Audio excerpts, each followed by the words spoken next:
नमस्कार, स्वागत है आपका। मैं हूं आपके साथ रोहित पुनेठा।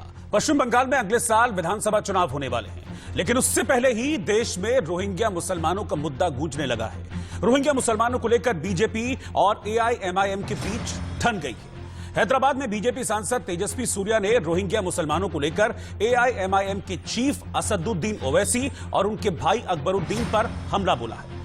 तेजस्वी सूर्या ने कहा कि यह हास्यास्पद है कि अकबरुद्दीन और असदुद्दीन ओवैसी विकास की बात कर रहे हैं। उन्होंने पुराने हैदराबाद में विकास नहीं होने दिया, उन्होंने केवल रोहिंग्या मुसलमानों को आने की इजाजत दी, अनुमति दी।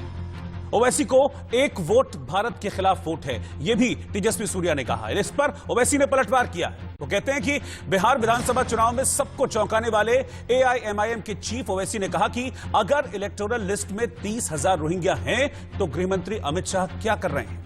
क्या यह सब देखना उनका काम नहीं है कि 30 से 40,000 रोहिंग्याओं का नाम कैसे इलेक्टोरल लिस्ट में शामिल हो गया?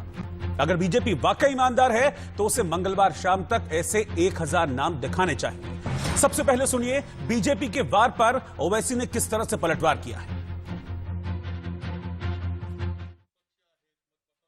That Akbaruddin and Asaduddin Owaisi are speaking about development. They did not let metro come inside old Hyderabad. They have not let any development come inside old Hyderabad. They have not let new infrastructure projects come inside old Hyderabad. The only thing that they have allowed inside old Hyderabad is Rohingya Muslims. So they have no right to speak about development. The party which says give us 15 minutes and we will show Hindus their place has no right to lecture the BJP on secular values and constitutional values.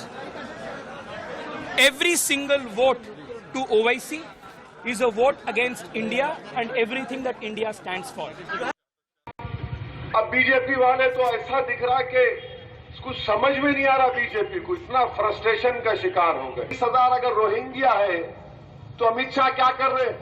Amit Shah सो रहे, home minister है ना, उनका काम है देखना 30-40,000 Rohingya के नाम कैसा है। इलेक्टोरल लिस्ट क्या अहमद बलाला अपने दफ्तर में बनाए? बल्दिया में इलेक्टोरल लिस्ट हम बनाते। अरे 40,000 अगर है बीजेपी वालों, तुम ईमानदार हो तो कल शाम तक 1,000 नाम बताओ रोहिंग्या के, बताओ, मैं भी देखना चाह रहा हूं। मगर नफरत पैदा करना इनका मकसद है। अब ये लड़ाई जो है ये हैदराबाद और भाग्यनगर की लड़ाई है।